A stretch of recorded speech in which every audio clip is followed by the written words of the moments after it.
Hi guys, MaximF.com here today. So today we're gonna compare the top email providers. So I've seen multiple comparison of email providers online. I read on Reddit everything about this, and I have kind of a passion about this. And I'm so frustrated when I see STR comparison and the person had not even used the email provider, but he judged them, and yeah, that kind of pissed me off. So I thought, since I'm a big user and I'm kind of crazy about this, I've tested many of them. Let's make a video myself. I'm not a good influencer. Like I'm not good at talking, I think, as much as other people. But yeah, let's make this because at least I know what I'm talking about a bit. No, not that much, but at least I've tried them. So the first one that I'm gonna talk about to you is Migadu. Migadu might not be as much known as others, but I think it's worth mentioning because it's super cheap. If you want to have your own domain and you have multiple people that would need an email, like you have a family, it's only $19 US a year, and you can have an email for all your family with your own domain and catch-all and shared mailbox. Of course, you don't have much stockage, but it's kind of a lot for the price. They have some rules that I can tell they don't really enforce, and it's working great. They are transparent about their drawbacks and their yeah. So I think I've used them for like 2 years and it was working great. I had no issue. I recommended. I will recommend them. You can use it with your preferred email software, email client software. They have a webmail that you can use, but they don't have a specific email app. So for Megadu, I would rate them B tier because they don't have much features, but for the price, honestly, if you don't want to pay too much, good option for your own domain. The next one is kind of a weird one. It's mailbox.org. It's a German-based software email provider. It's kind of pricey, I think, but it's because they don't. When you buy their offering, it comes with like video conferencing, document sharing, and it have a lot of features that I don't actually need, but I think they are kind of a okay company. They have been there for a long time. I've had some issue with because they are German. Sometimes I will end up on web page that are in German and they don't have like a button to go to the English version. So I had some issue, and I've heard that they are quick to ban some people for some reason. Uh, yeah, I will make them B tier. They are okay, but not much than that. The next one is Tuta. It used to be Tutanota when I was using them. I've used them for a year and a half, maybe. I honestly like them a lot because their interface make me remember a lot of Outlook. It's kind of beautiful, I think, and easy to use, and it get the job done. I like them, but they are like a very active company in the politic world, if I can say. They are really like activists for privacy, and they do this in a way that I don't like too much. Like they will post some bad things about Proton Mail because they are better. Like they don't use push notifications on Android. They have their own thing, and I think their own thing. Yeah, I had some issue with this. I prefer push notifications, even if maybe the government can see my notifications, but whatever. Yeah, I think they are word beats here too. Sorry to make three there, because they are great, but the politics thing and I don't like also the fact that you can't use your email in any other app than the Tuta app.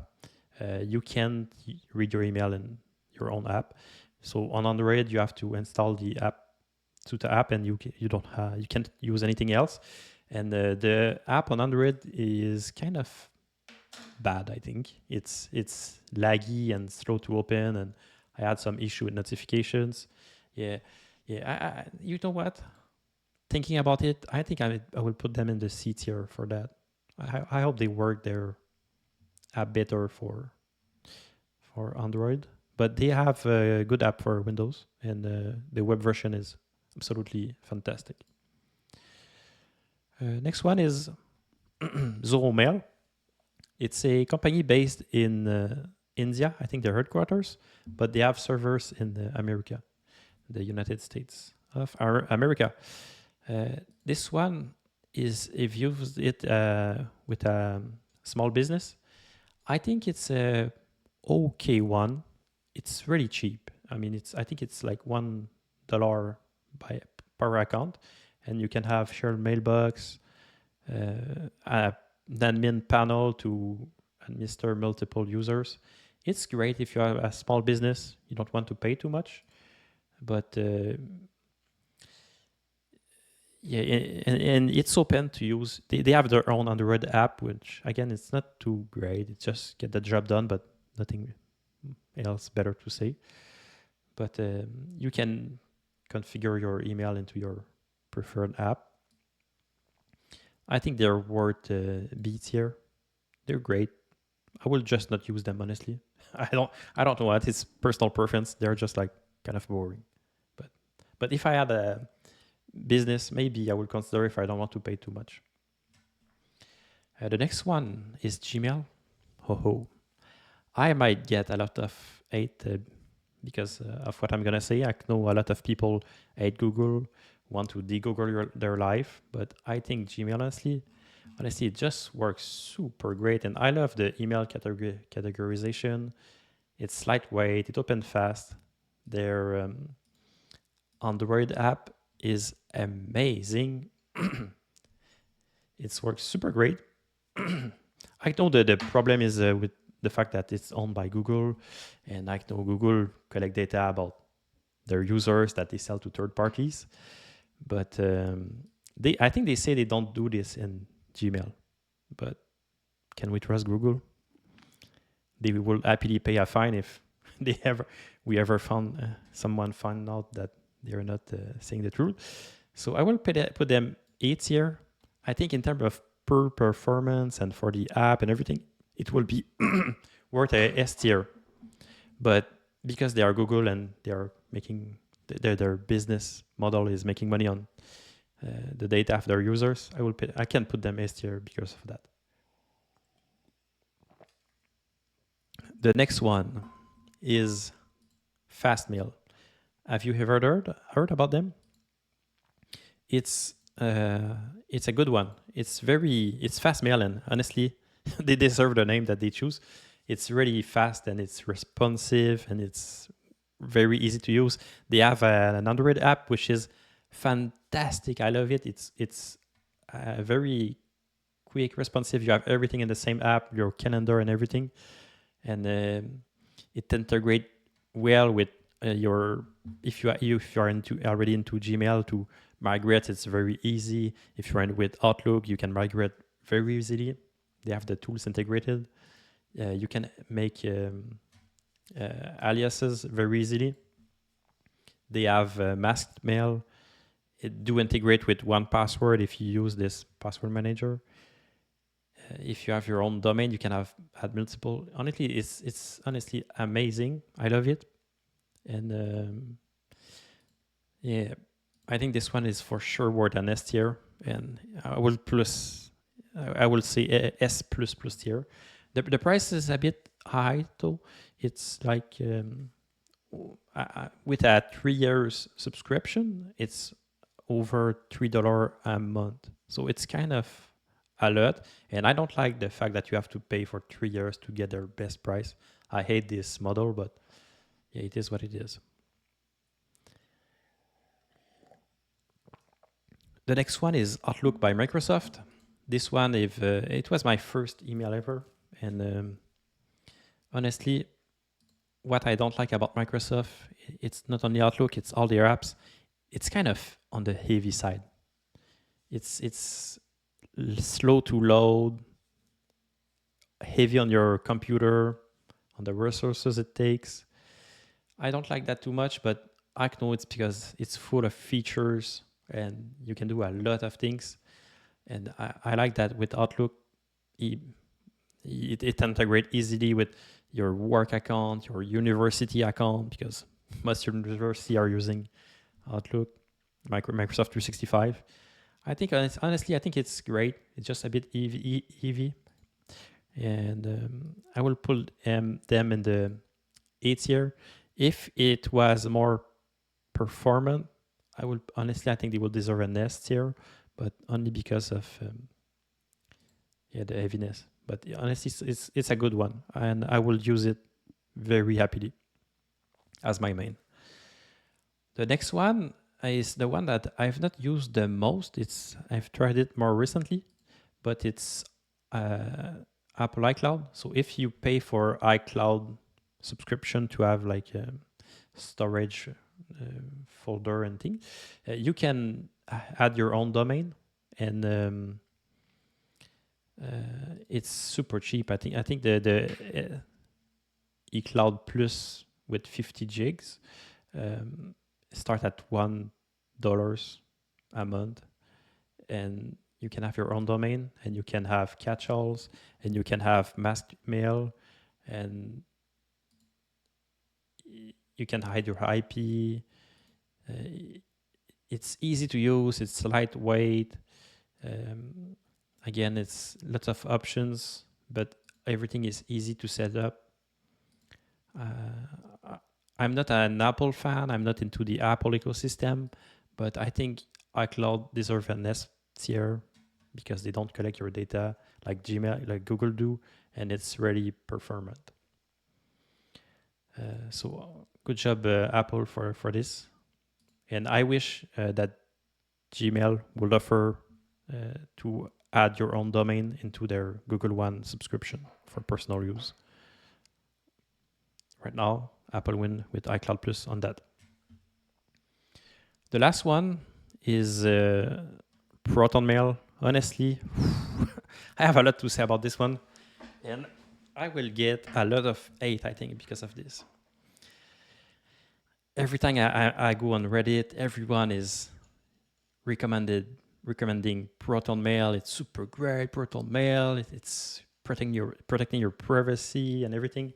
But honestly, I've never had as much issue ever in my life. And sometimes it's not even their fault. I will explain. So Proton Mail, when I see everyone talking good things about them, and so I try them, but I have so many issues that I quit. And a couple of years later, I see everyone recommending them, so I try again, and I quit again. And so I have kind of a love-hate relationship with them.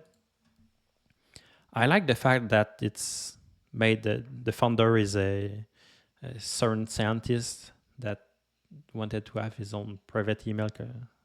So I like some part of this. I like the fact that it's now owned by a non-profit. I like that.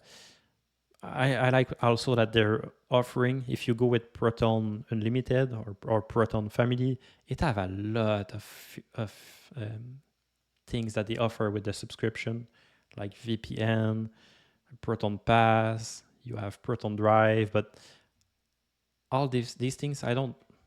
There's some, I don't know. There's some issue with all of these. Like Proton Drive kind of is bad, honestly, at the moment. Yeah, I know they're improving, but super slow.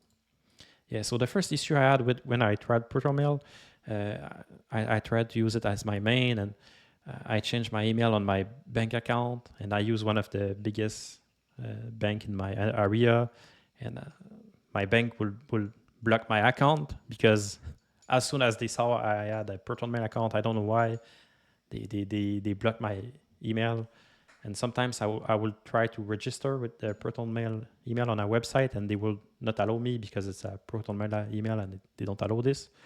So I ended up using my own domain on Proton Mail, and sometimes some websites will not let me create an account because they found out that behind this email the provider was Proton Mail. So for some reason you kind of become seen as a bad guy for some people, and I think this is sad, but yeah, so this is part of the issue that I had. And just for fun, I tried more because a couple of years ago my bank, like I said, blocked my account because of the Proton Mail. So more recently I tried again just to see if what would happen, and they blocked my account again. So just to let you know, it's still at least with my bank it's still a problem. But yeah, I try to explain them, but I don't think they care too much. So this one, yeah, it's kind of the apps. I think they are working on improving and everything, but it's kind of the AV side. But of course, everything is encrypted, and maybe it's more AV. But for me, I mean, I prefer something much more responsive than more heavy. But I know if you are really a privacy enthusiast and it's really important to you, maybe Proton Mail is good for you. For me, I will put them in the, yeah, I would say B tier, but I had so many issues. I will put them maybe in C tier, but yeah. So that's pretty much it for today. My favorite one is, honestly, my favorite one is Gmail. But yeah, because of the business model of Google, I can put them S tier. But other than that, FastMail is a good alternative. iCloud too. And Outlook is the one I'm probably using the most because of work and university and stuff. So let me know what you guys think, and see you on the next video.